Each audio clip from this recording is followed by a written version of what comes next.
Hi friends, welcome to Tushara Aradhya YouTube channel. ಬನ್ನಿ ಇವತ್ತು ಹೆಸರು ಕಾಳು ಮತ್ತು ಕಡಲೆಬೇಳೆಯನ್ನು ಬಳಸಿ ಕಟ್ಲೆಟ್ ಮಾಡೋದು ಹೇಗೆ ಅಂತ ತಿಳಿಸ್ಕೊಡ್ತೀನಿ.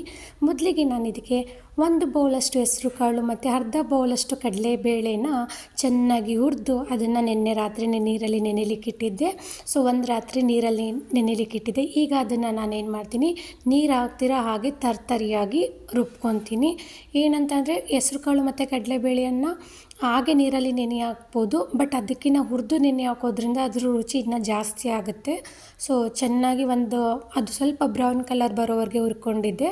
ಅದನ್ನು ನೆನೆಲಿಕ್ಕಿಟ್ಟಿದ್ದೆ. ಈಗ ಅದನ್ನು ನಾನು ಇಷ್ಟು ತರ್ತರಿಯಾಗಿ ರುಬ್ಕೊತಾ ಇದ್ದೀನಿ. ನೀರೇನು ಹಾಕೋದು ಬೇಡ, ಅದು ನೀರಲ್ಲಿ ನೆಂದಿರೋದ್ರಿಂದ ಚೆನ್ನಾಗಿರುತ್ತೆ, ಅದರಲ್ಲೇ ಸ್ವಲ್ಪ ನೀರು ಬಿಟ್ಟಿರುತ್ತೆ. ಈಗ ಅದನ್ನು ಸಪ್ರೇಟ್ ಪಾತ್ರೆಗೆ ಸೇರಿಸ್ಕೊತಾ ಇದ್ದೀನಿ.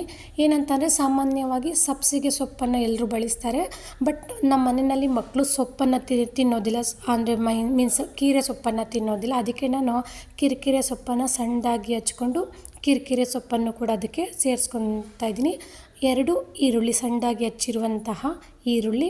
ಸೊ ಈಗ ರುಚಿಗೆ ನನಗೆ ಬೇಕಾಗಿರುವಂಥ ಮಸಾಲೆ ಸ್ವಲ್ಪ ಅಚ್ಚ ಖಾರದ ಪುಡಿ, ಮನೇಲೇ ಮಾಡಿರುವಂಥ ಅಚ್ಚ ಖಾರದ ಪುಡಿ 2 ಸ್ಪೂನು, ಸ್ವಲ್ಪ ಪೆಪ್ಪರ್ಸ್ ಪುಡಿ, ಚಿಟಿಕೆ ಅರಿಶಿಣವನ್ನು ಕೂಡ ಸೇರಿಸ್ಕೊತಾ ಇದ್ದೀನಿ, ಸ್ವಲ್ಪ ಧನಿಯಾ ಪುಡಿ ಮತ್ತು ಸ್ವಲ್ಪ ಗರಂ ಮಸಾಲ. ಸೊ ಇಷ್ಟನ್ನು ಸೇರಿಸ್ಕೊಂಡು ಇದನ್ನು ನಾವು ಚೆನ್ನಾಗಿ, ನೀರೇನು ಹಾಕೋದು ಬೇಡ, ಹಾಗೆ ಇದನ್ನು ನಾವು ಚೆನ್ನಾಗಿ ಮಿಕ್ಸ್ ಮಾಡ್ಕೊಬೇಕು. ಸೊ ಇದ್ರ ಜೊತೆಗೆ ರುಚಿಗೆ ತಕ್ಕಷ್ಟು ಉಪ್ಪನ್ನು ಕೂಡ ಸೇರಿಸ್ಕೊಳ್ಳೋಣ. ನಿಮಗೆ ಇನ್ನೂ ರುಚಿ ಸ್ವಲ್ಪ ಡಿಫ್ರೆಂಟ್ ಆಗಬೇಕಂತಂದರೆ ಸ್ವಲ್ಪ ನಿಂಬೆ ರಸವನ್ನು ಕೂಡ ಸೇರಿಸ್ಕೊಬೋದು, ಚೆನ್ನಾಗಿರುತ್ತೆ.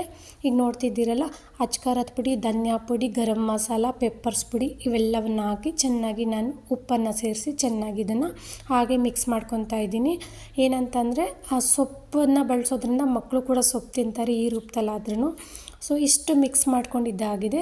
ಸೊ ಈಗ ನಾನು ಇದಕ್ಕೆ ಸ್ವಲ್ಪ ಅಕ್ಕಿ ಹಿಟ್ಟು, ಅಂದರೆ ಒಂದು ಅರ್ಧ ಬೌಲಷ್ಟು ಅಕ್ಕಿ ಹಿಟ್ಟನ್ನು ಸೇರಿಸ್ತಾ ಇದ್ದೀನಿ. ನೀವಿಲ್ಲಿ ಆಲ್ಟರ್ನೇಟಿವ್ ಕಡಲೆ ಹಿಟ್ಟನ್ನು ಕೂಡ ಸೇರಿಸ್ಕೊಬೋದು.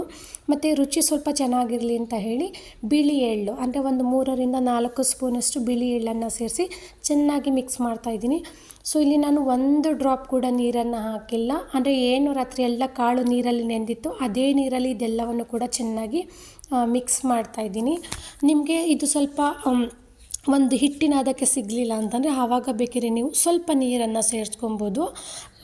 ಡೀಪಾಗಿ, ಅಂದರೆ ಎಣ್ಣೆಯಲ್ಲಿ ಜಾಸ್ತಿ ಎಣ್ಣೆ ಪದಾರ್ಥ ತಿನ್ನಿಸ್ಬಾರ್ದು ಅಂತ ಹೇಳಿ, ಎಣ್ಣೆಯಲ್ಲಿ ಜಾಸ್ತಿ ಕರಿಬಾರ್ದು ಅಂತ ಹೇಳಿ ನಾನು ಹಾಗೆ ತವಾದ ಮೇಲೆ ಇದನ್ನು ಫ್ರೈ ಮಾಡ್ಕೊತೀನಿ. ನೋಡಿ, ಒಂದು ಹಿಟ್ಟಿನ ಅದಕ್ಕೆ ಇದು ನನಗೆ ಸಿಕ್ಕಿದೆ, ಇಷ್ಟಾದರೆ ಸಾಕು. ನೀವು ಬೇಕಿದ್ರೆ ಒಂದು ಸ್ವಲ್ಪ ನೀರನ್ನು ಕೂಡ ಸೇರಿಸ್ಕೊಳ್ಳಿ. ಇನ್ನೊಂದು ಕಡೆ ಗ್ಯಾಸ್ ಫ್ಲೇಮ್ನ ಆನ್ ಮಾಡಿ ಕಬ್ಬಿಣದ ತವನ ಕಾಯ್ಲಿಕ್ಕಿಟ್ಟಿದ್ದೆ. ಸೊ ತವ ಸ್ವಲ್ಪ ಕಾದ್ಮೇಲೆ ನಾನೇನು ಮಾಡ್ತೀನಿ, 2 ಸ್ಪೂನಷ್ಟು ಎಣ್ಣೆಯನ್ನು ಹಾಕಿ ಅದನ್ನು ಸ್ವಲ್ಪ ಸ್ಪ್ರೆಡ್ ಮಾಡ್ಕೊತೀನಿ. ಎಣ್ಣೆ ಸ್ವಲ್ಪ ಬಿಸಿ ಆದಮೇಲೆ ಏನು ಕಲಸಿಟ್ಟಿರುವಂಥ ಹಿಟ್ಟೇನಿದೆ ಅದನ್ನು ವಡೆ ಶೇಪ್ಗೆ, ಅಂದರೆ ರೌಂಡ್ ಶೇಪ್ಗೆ ನಾನು ಅದನ್ನು ಕಟ್ಕೊಂಡು ಅದನ್ನು ನಾವು ತವದ ಮೇಲೆ ಬೇಯಿಸ್ಕೊತೀನಿ. ಗ್ಯಾಸ್ನ ಮೀಡಿಯಮ್ ಫ್ಲೇಮಲ್ಲಿ ಇಟ್ಕೊಂಡು 2 ಬದಿಯಲ್ಲಿ ಬ್ರೌನ್ ಕಲರ್ ಬರೋವರೆಗೆ ಬೇಯಿಸ್ಕೊಂಡ್ರೆ ಆಯಿತು. ಅಂದರೆ ಹೆಸರು ಕಾಳನ್ನು ಆಲ್ರೆಡಿ ನಾವು ಹುರಿದಿರೋದ್ರಿಂದ ಸೊ ಇಲ್ಲಿ ಅಷ್ಟೊಂದು ಡೀಪಾಗಿ ಇದು ಫ್ರೈ ಆಗಬೇಕು ಅನ್ನೋದೇನಿಲ್ಲ. ಮತ್ತು ಎಣ್ಣೆಯಲ್ಲಿ ಡೀಪ್ ಫ್ರೈ ಮಾಡ್ಕೊಡೋದ್ರಿಂದ ಎಣ್ಣೆ ಜಾಸ್ತಿ ಮಕ್ಕಳ ದೇಹಕ್ಕೆ ಸೇರಿಕೊಳ್ಳುತ್ತೆ, ಅದೊಂದು ಭಯ ಇರುತ್ತೆ. ಹಾಗಾಗಿ ಈ ಥರ ಲೈಟಾಗಿ ಎಣ್ಣೆ ಹಾಕ್ಕೊಂಡು ಬೇಯಿಸ್ಕೊಟ್ರೆ ಟೇಸ್ಟ್ ಕೂಡ ಚೆನ್ನಾಗಿರುತ್ತೆ, ಮಕ್ಕಳು ಹೆಲ್ತ್ ಕೂಡ ಚೆನ್ನಾಗಿರುತ್ತೆ. ಸೊ ನಾನಿವತ್ತು ಇದನ್ನು ನನ್ನ ಮಗನ ಸ್ನ್ಯಾಕ್ಸ್ ಬಾಕ್ಸ್ಗೆ ರೆಡಿ ಮಾಡ್ತಾಯಿದ್ದೀನಿ. ನನ್ನ ಮಗ ಬಂದು ಕೇಳ್ತಿದ್ದ, ಅಮ್ಮ ನನಗೆ ಸರ್ಕಲ್ ಶೇಪ್ ಬೇಕು, ಟ್ರಯಾಂಗಲ್ ಶೇಪ್ ಬೇಕು, ಸ್ಕ್ವೇರ್ ಬೇಕು, ರೆಕ್ಟ್ಯಾಂಗಲ್ ಬೇಕು ಅಂತ ಹೇಳಿ ಒಂದು 3 ಶೇಪ್ನ ನಾನು ಮಾಡಿಕೊಡ್ತಾಯಿದ್ದೀನಿ. ನೋಡಿ, 2 ಕಡೆ ಬೇಯಿಸ್ಕೊಂಡ್ರೆ ಆಯಿತು.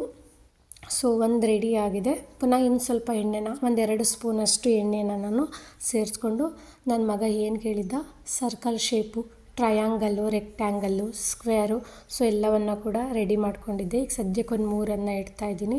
ತುಂಬ ರುಚಿಯಾಗಿರುತ್ತೆ.